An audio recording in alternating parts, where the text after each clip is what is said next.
Le 8 mars 2026, le monde se mobilise autour d'un appel clair. Droit, justice, action pour toutes les femmes et les filles. Dans le secteur de la santé en Afrique, ces mots ne sont pas abstraits. Ils sont vécus, contestés, défendus, construits chaque jour. Aujourd'hui encore, les femmes représentent la majorité des professionnels de santé, mais restent minoritaires dans les postes de décision. Face à cette réalité, nous avons choisi d'écouter celles qui transforment le système de l'intérieur. 8 femmes, 8 parcours, 8 visions et un avenir. Avant les responsabilités, avant les fonctions, il y avait un rêve, une vision du monde, un imaginaire de justice et d'égalité. Mon rêve quand j'étais jeune, c'était le rêve d'un monde équitable. D'un monde où les femmes s'épanouissent aux côtés des hommes, sans discrimination, sans plafond de verre, mais également avec les mêmes droits, les mêmes opportunités et la possibilité de choisir son destin. C'était un rêve parce que je me suis rendu compte après que la réalité était tout autrement. Le rêve que j'ai toujours eu, c'est que toutes les femmes soient autonomes. Autonomie sur le plan financier surtout. Parce qu'à partir de l'autonomie financière, on peut se prendre en charge, on peut s'auto-prendre en charge. Autonomie sur le plan de la santé, parce que les femmes n'ont pas accès, on va le voir tout à l'heure peut-être, toutes les femmes n'ont pas accès aux soins. Autonomie également sur le plan économique.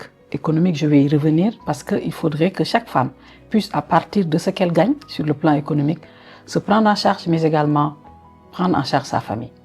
C'est le rêve vraiment que j'ai toujours eu, que les femmes soient autonomes à tous les niveaux, à tout point de vue. Pour moi, j'imaginais quand j'étais plus jeune que les femmes seraient plus libres, qu'on les respecterait davantage, qu'elles auraient plus de chances d'accéder à des postes de responsabilité, qu'elles auraient en tout cas toutes les possibilités qu'on donne volontiers, surtout dans nos sociétés africaines, qu'on donne aux hommes, que cela serait ouvert aux femmes et que la femme ne serait pas reléguée toujours sous, je ne veux pas dire domination, c'est peut-être un mot trop fort, en tout cas sous tutelle, sous le leadership ou sous la responsabilité d'un homme. Un monde sûr avec des femmes autonomes et épanouies. Pour moi, j'avais pas de barrière. Je pouvais faire tout ce que je voulais faire. Donc, dans ma jeunesse, ça a toujours été clair dans ma tête que j'avais ma place dans cette société-là et que je pouvais jouer mon rôle. Un monde où les femmes n'auraient pas à se battre constamment et sur tous les fronts pour être écoutées, pour être respectées, pour être reconnues, pour être valorisées. En bref, un monde où les femmes n'auraient pas besoin d'une journée comme le 8 mars pour revendiquer leurs droits.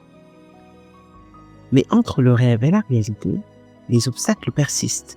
Inégalités structurelles, normes sociales, accès inégal aux responsabilités. Quel est aujourd'hui le défi majeur? Alors, selon moi, vraiment, le plus grand défi ne se situe pas dans les salles de soins. Le plus grand défi se situe dans les salles de réunion du système de santé, là où les décisions se prennent. Aujourd'hui, le pouvoir décisionnel, c'est cela qui va réellement impacter le leadership des femmes dans le secteur de la santé. Regardez, il y a actuellement à peine 10 ou 15% de femmes qui dirigent des hôpitaux au Sénégal. C'est un chiffre qui n'est pas acceptable et qui doit absolument changer. Pourtant, les femmes ont toujours été là. Elles ont toujours été dans le système de la santé. Le système de santé, elles ont toujours soigné. Elles ont toujours pris soin des populations. La première femme médecin, figurez-vous, est diplômée depuis 1957. C'est Madame Marie-Thérèse Senghor-Basse, mais elle est allée chercher son diplôme à Paris. Pourtant, la faculté de médecine existait déjà depuis une trentaine d'années. Mais les femmes étaient orientées dans les soins infirmiers, elles étaient sages-femmes, elles n'étaient pas docteurs. Il a fallu attendre la deuxième moitié des années 70 pour voir arriver les premières femmes sénégalaises diplômées de médecine et il faudra attendre 1984 pour avoir la première femme sénégalaise agrégée de médecine, c'est le professeur Awa Marie Coll Seck.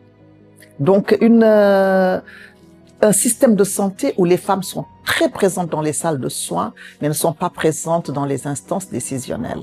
À mon avis, le plus grand défi réside dans l'insuffisance d'une approche centrée sur le genre. Je veux dire par là que les besoins et les défis spécifiques des femmes en Afrique, dans ce monde de la santé, ne sont pas suffisamment pris en compte. Je pense à toutes ces femmes qui, lors de leurs études médicales, n'ont pas bénéficié, par exemple, d'un programme de flexibilité alors qu'elles étaient enceintes ou allaitantes. Je pense à ces femmes qui, quand elles ont eu leur premier poste, ont été affectées. J'ai même envie de dire exilées dans des zones reculées parce qu'à diplôme égal avec leurs homologues masculins, elles n'ont là non plus pas bénéficié d'un traitement de faveur. Et pour couronner le tout, les femmes restent largement minoritaires dans les instances décisionnelles du système de santé et ceci limite considérablement leur capacité à façonner les politiques qui les concernent directement. De par mon expérience, c'est pas la femme qui doute d'elle, mais c'est plutôt le système qui doute de la femme. Donc on a un système qui ne prône pas l'égalité de genre. Et je pense que ça, c'est un grand problème auquel les femmes sont confrontées. C'est vraiment le syndrome de l'imposture. C'est se demander est-ce que je dois, là où je suis, on me regarde avec l'air de dire est-ce que c'est vraiment sa place. Alors, comme je l'ai dit tantôt, le plus grand défi pour les femmes, c'est que les femmes puissent avoir une santé dédiée à leur statut de femme. C'est-à-dire que les femmes, dans les politiques nationales de santé, il faudrait qu'on prenne en compte l'aspect genre pour qu'elles puissent avoir leur santé à elles, qu'elles puissent gérer leur propre santé. Parce que les femmes peuvent gérer leur propre santé, bien entendu, si on les implique. C'est surtout ça le défi que l'on a actuellement. Face aux freins, il faut des leviers. Face aux injustices, il faut des décisions. Si une seule chose devait changer, quelle serait-elle? J'investirais beaucoup plus sur le leadership transformationnel, pas simplement sur le leadership individuel, mais un leadership qui transforme la société.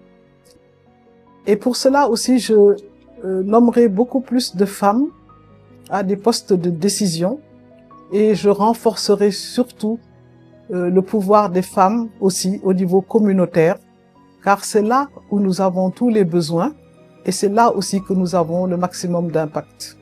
Je le serai, en fait, le leadership de la femme éclore. C'est laisser la femme être femme, rester femme. Et à ce moment-là, elle pourra montrer tout ce dont elle est capable.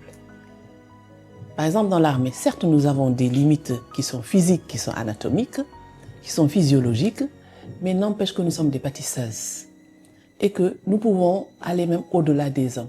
Je pense que si on nous laisse faire, il n'y aura pas de différence. Ce qu'il faut, c'est vraiment laisser éclore le leadership de cette femme, la laisser libre.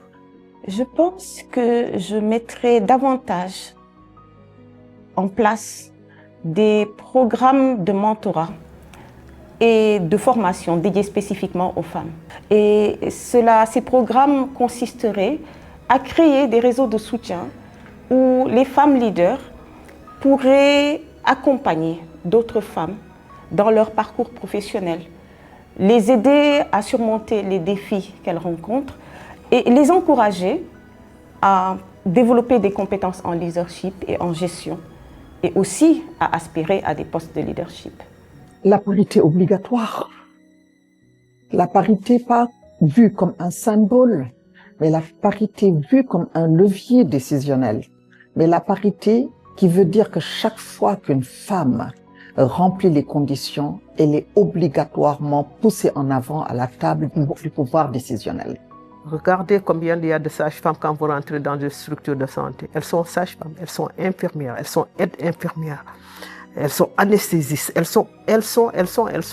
Mais elles sont où dans la valorisation? Je pense que tout ce qu'elles font n'est pas assez valorisé par nous.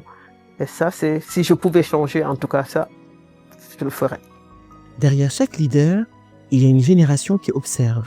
Des jeunes filles qui doutent, d'autres qui osent. Quel message leur adresser? Il faut savoir aller jusqu'au bout, hein, et être convaincu de ce que l'on fait. D'essayer de vivre sans regret, surtout.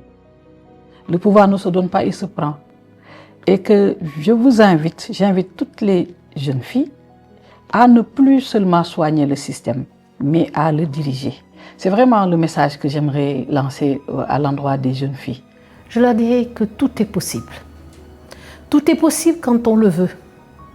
Tout est possible quand on croit en soi. Et je crois qu'il faut avoir une forme de croyance, de confiance absolue en soi. Et cette confiance absolue, elle nous permet de repousser des limites, quelles qu'elles soient. Les barrières sont toujours là. Elles sont un peu plus invisibles. Mais vous avez en face de vous un système qui ne vous fera pas de cadeau. Il faudra construire. Et pour construire, il faut que vous soyez ensemble, que vous soyez entourés de femmes comme vous, pour que la victoire d'aujourd'hui se transforme en un pouvoir durable, le pouvoir de demain. Moi, je dis toujours aux jeunes, il faut voir grand, il faut voir loin. Et voir grand, c'est être ambitieux. Et l'ambition, ce n'est pas un défaut, être ambitieux. Soyez ambitieux. Et soyez professionnel. Soyez endurante, parce que tout n'est pas donné sur un plateau, tout s'acquiert, et c'est l'effort. Faites l'effort et vous verrez, mais vraiment cet effort va être payant. Ce qui est important également, c'est de pouvoir comprendre qu'on a une voix qui porte et qu'il faut la faire entendre. En cette journée du 8 mars, je m'adresse aux jeunes femmes. Osez les responsabilités. Osez les carrières exigeantes. Osez les fonctions de commandement. La nation a besoin de vos compétences, de votre intelligence stratégique et de votre capacité d'innovation. Et si l'on devait résumer en une seule phrase, le leadership féminin en santé, c'est s'imposer. L'intégrité, la compétence et la rigueur. C'est le complément du leadership masculin pour une santé plus inclusive et plus durable. Le travail, c'est la discipline également et c'est la passion. C'est le courage. Il faut aller jusqu'au bout. C'est la santé de toutes, décidée par toutes.